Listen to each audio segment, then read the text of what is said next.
प्यारे बच्चों, आज हम बात करने वाले हैं कक्षा 12 रसायन विज्ञान के अंतर्गत अध्याय 2 चैप्टर 2 और वह है विलयन सॉल्यूशन।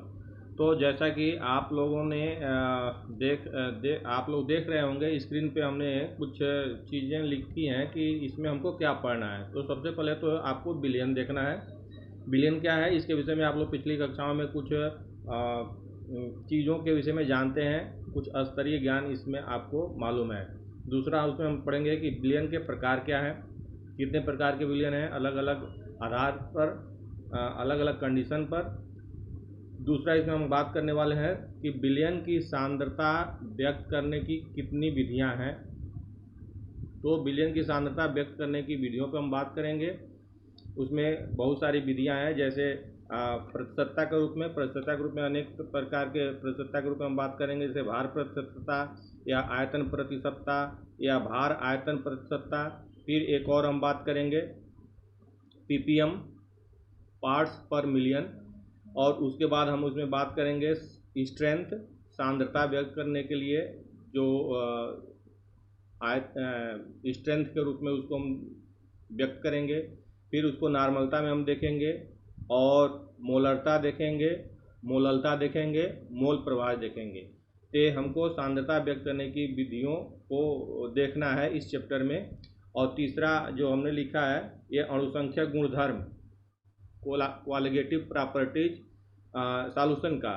तो इसमें कुछ जो अणुसंख्यक गुणधर्म यानी ऐसे गुणधर्म जो उसमें अणुओं के संख्या के ऊपर निर्भर करता है, उसको अणुसंख्यक गुणधर्म कहते हैं। और उसमें हम बात करने वाले हैं क्वथनांक का उन्नयन, दूसरा वाष्प दाब का अवनमन, हिमांक का अवनमन, परासरण दाब। और दो नियम इसमें हमको बात करना है, एक राउल्ट का नियम और दूसरा वांट हाफ गुणांक। इनके विषय में हमको बात करना है। और फिर हम थोड़ा सा इसमें चर्चा करेंगे कि विलयता को प्रभावित करने वाले कारक क्या हैं। तो प्यारे बच्चों, सबसे पहले ये एक रूपरेखा थी जो इस चैप्टर में आपको पढ़ना है। और सबसे हम शुरू में हम आते हैं विलयन के विषय में। तो जैसा कि आप जानते हैं, तो हम बात करने वाले हैं विलयन के विषय में। सबसे पहले तो विलयन, जैसा कि आप लोग पिछली कक्षा में इसके विषय में कुछ अध्ययन करके आए हैं कि विलयन की परिभाषा ये होती है कि दो या दो से अधिक पदार्थों के समांगी मिश्रण को विलयन कहते हैं। इसमें एक चीज़ जो शब्द प्रयोग हम कर रहे हैं कि समांगी मिश्रण को विलयन कहते हैं। तो इसमें हम जो बात करेंगे वो समांगी विलयन पर ही बात होगी हमारी, समांगी। और दूसरा क्या होता है, विषमांगी। तो जैसा कि आप इसको विषय में जानते हैं कि समांगी मिश्रण या समांगी विलयन, ये उसी को वास्तविक विलयन भी कहते हैं, ट्रू सॉल्यूशन कहते हैं। तो समांगी विलयन का मतलब ये है कि उस विलयन के किसी भी हिस्से को अगर हम निकालते हैं तो वो उसका गुण अन्य हिस्सों के समान ही होगा।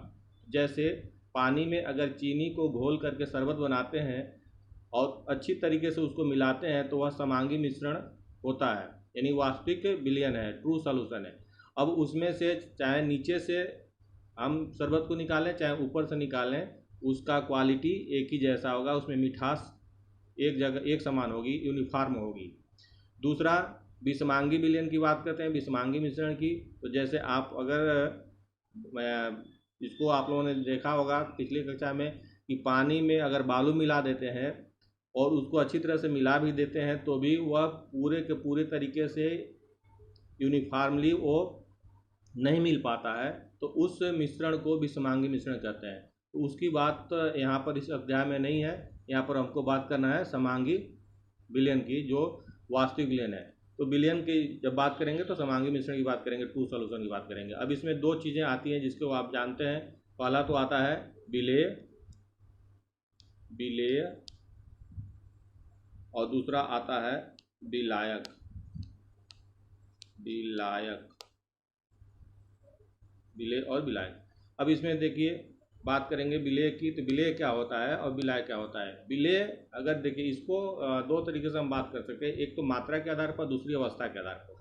तो हम अगर अवस्था की बात करते हैं, अवस्था यानी वह किस अवस्था में है, ठोस है, द्रव है या गैस है। और दूसरा कि मात्रा यानी कौन उसमें ज़्यादा है। दो घटक हैं, विलयन के दो घटक हैं, विलेय और विलायक। तो अगर अवस्था की बात करते हैं, जैसे अगर ठोस, द्रव, गैस, अगर अवस्था यानी भिन्न भिन्न अवस्था के पदार्थ आपस में मिले हैं तो सामान्यतः जो द्रव अवस्था होता है उसको विलायक कहते हैं, और जो ठोस अवस्था है उसको विलेय कहते हैं। या इसको हम ऐसे कहते हैं, गैस की बात अगर करते हैं तो जो गैस होगा वह विलायक होगा, और जो उसमें ठोस मिला होगा वह विलेय होगा। तो अवस्था के आधार पर सामान्यतः ठोस को विलेय कहते हैं और द्रव या गैस को विलायक कहते हैं। एक तो परिभाषा ये हमारा ये हो गया। दूसरा कि मात्रा के आधार पर, यानी अगर जैसे मान लीजिए कि द्रव और द्रव दोनों एक ही अवस्था में और दोनों का मिश्रण है, दोनों का विलयन है, जैसे दूध द्रव है और पानी उसमें हमको मिलाना है, पानी द्रव है, तो इसमें जिसकी मात्रा ज़्यादा होगी वह घटक विलायक कहलाएगा, और जिसकी मात्रा कम होगी वह घटक विलेय कहलाएगा। तो ये विलेय और विलायक की परिभाषा है अवस्था के आधार पर और किसके आधार पर, मात्रा के आधार पर। जिसकी मात्रा ज़्यादा होगी वह विलायक, जिसकी मात्रा कम होगी वह विलेय। तो दो चीज़ों को हमने देखा। फिर हम बात करेंगे कि ये अवस्था के आधार पर कितने प्रकार के हैं। तो जैसा कि आप जानते हैं, आप यहाँ देख सकते हैं कि पदार्थ की तीन अवस्थाओं के विषय में हम जानते हैं, ठोस, द्रव और गैस। ठोस, द्रव, गैस, तीन अवस्था जानते हैं। अब इसमें देखिए, अगर ठोस यानी दोनों विलेय और विलायक दोनों एक अवस्था में है तो ठोस ठोस ठोस एक विलयन होगा। फिर ठोस द्रव होगा, फिर ठोस ठोस गैस होगा। एक तो तीन प्रकार के ये विलयन हो गए। दूसरी अगर बात हम करते हैं यहाँ पर, तो द्रव का द्रव में एक तो ये हो गया, द्रव ठोस में ये भी हो गया, और तीसरा द्रव गैस में। तो ये तीन ये हो गए, और तीन यहाँ पर बन जाएंगे, गैस में, सारी ये गैस में, और गैस और ठोस का, यानी ठोस और गैस, और गैस द्रव में। ये तीन 6 और 3 9 प्रकार के विलयन हैं जो अवस्था के आधार पर, विलेय और विलायक की अवस्था के आधार पर हम इसको वर्गीकृत करते हैं। अब आते हैं हम कि जो मुख्य रूप से अन्य, जैसे संतृप्त विलयन की बात करते हैं या असंतृप्त विलयन की बात करते हैं या तनु विलयन की बात करते हैं, उसके विषय में हम बात करेंगे। तो तनु विलयन, ये कम लिख रहे हैं, तनु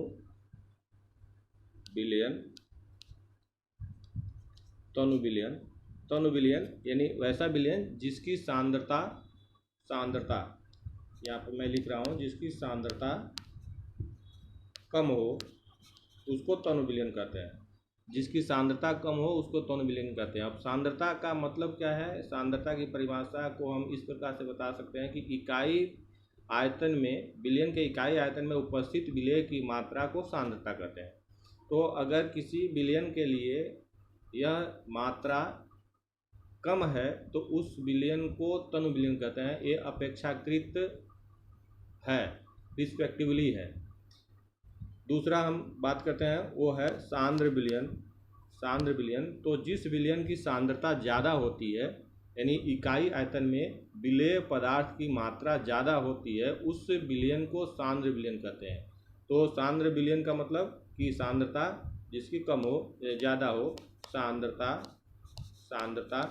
ज़्यादा हो, उस विलयन को सांद्र विलयन कहते हैं। तो दो प्रकार के विलयन सांद्रता के आधार पर, तनु विलयन और सांद्र विलयन। अब हम बात करते हैं संतृप्त और असंतृप्त विलयन की। संतृप्त और असंतृप्त, संतृप्त और, तो संतृप्त विलयन का मतलब जैसे जानते हैं आप कि अगर निश्चित ताप पर, स्थिर ताप पर अगर विलेय की और मात्रा को विलायक में विलीन नहीं किया जा सके, उस विलयन को संतृप्त विलयन कहते हैं।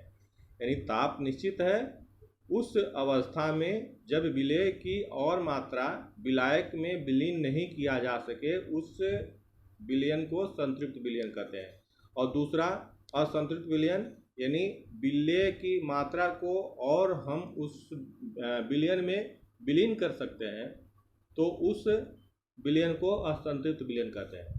तो ये दूसरा जो आधार था हमारा संतृप्त और असंतृप्त का, इसको हमने देखा कि संतृप्त विलयन क्या है, असंतृप्त विलयन क्या है, फिर सांद्र विलयन क्या है, तनु विलयन क्या है। अब हम बात करेंगे जो हमारे लिए ज़्यादा महत्वपूर्ण है इस चैप्टर में, इसको आप लोगों ने तो पढ़ा था पिछले कक्षाओं में, बाकी जो हम आगे बात करेंगे उसको भी कक्षा 11 में आप लोगों ने कुछ देखा होगा, लेकिन उसको हम डिटेल में एक दूसरे कन्वर्जन भी यहाँ देखेंगे कि इन विलयनों की सांद्रता को व्यक्त करने की, जैसा कि आप यहाँ देख रहे हैं कि सांद्र यानी सांद्रता को व्यक्त करने की क्या तरीका है, यानी किस आधार से हम व्यक्त करते हैं कि कौन सा विलयन ज़्यादा सांद्र है। तो इसके बहुत सारे इकाइयाँ हैं जिसके विषय में हम यहाँ पर चर्चा करेंगे। तो आइए देखते हैं। प्यारे बच्चों, उससे पहले थोड़ा सा एक पॉइंट और इसमें हमको देखना है, उसको हम फिर आगे डिस्कशन करेंगे कि सांद्रता व्यक्त करने की क्या विधियाँ हैं। एक तो हमारा इसमें छूटते जा रहा था जिसको हम कहते हैं विलेयता। तो विलेयता क्या है, इसके विषय में हम थोड़ा सा चर्चा करेंगे।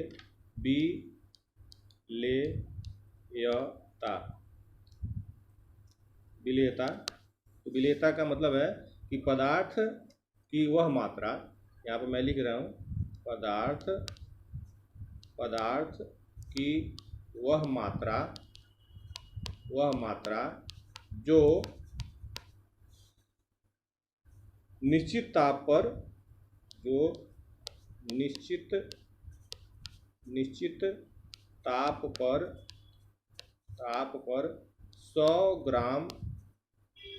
100 ग्राम विलायक को संतृप्त करने के लिए आवश्यक होती है। 100 ग्राम विलायक को संतृप्त करने के लिए आवश्यक है विलेयता कहलाता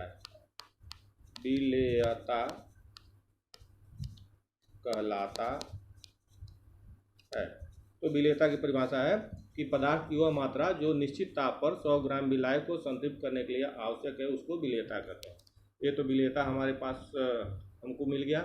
अब दूसरा, ये इसमें महत्वपूर्ण चीज़ें है कि विलेयता को प्रभावित करने वाले कारक कौन कौन से हैं। तो आइए हम देखते हैं विलेयता को प्रभावित करने वाले कौन कौन से कारक हैं। मैं यहाँ पर लिख रहा हूँ, विलेयता को प्रभावित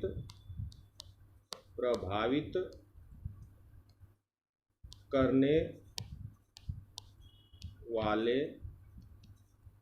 वाले कारक, यानी विलेयता किन कारकों पर निर्भर करती है, उसके विषय में हम बात करेंगे।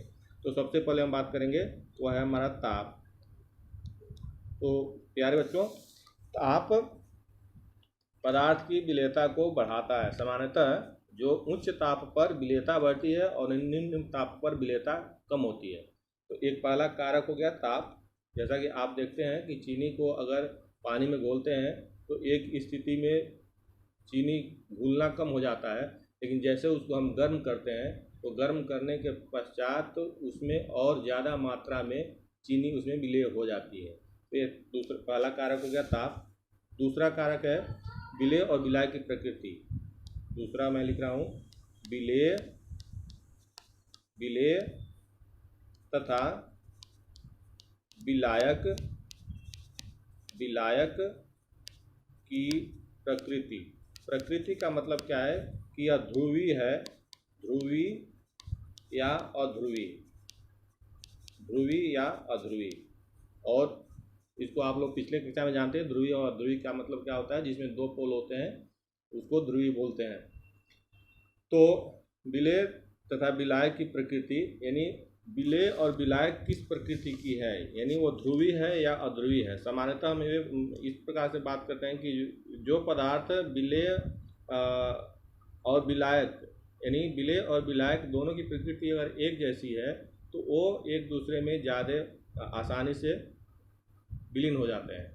जैसे ध्रुवीय विलेय है, विलायक है, ध्रुवीय विलेय भी है, तो दोनों आसानी से घुल जाएंगे, और दोनों अध्रुवीय प्रकृति के हैं तो आसानी से घुल जाते हैं। तो इस प्रकार हम विलेय तथा विलायक की प्रकृति के आधार पर विलेयता को निर्धारित करते हैं। और तीसरा है विलायक के कणों का आकार, यानी तीसरा विलायक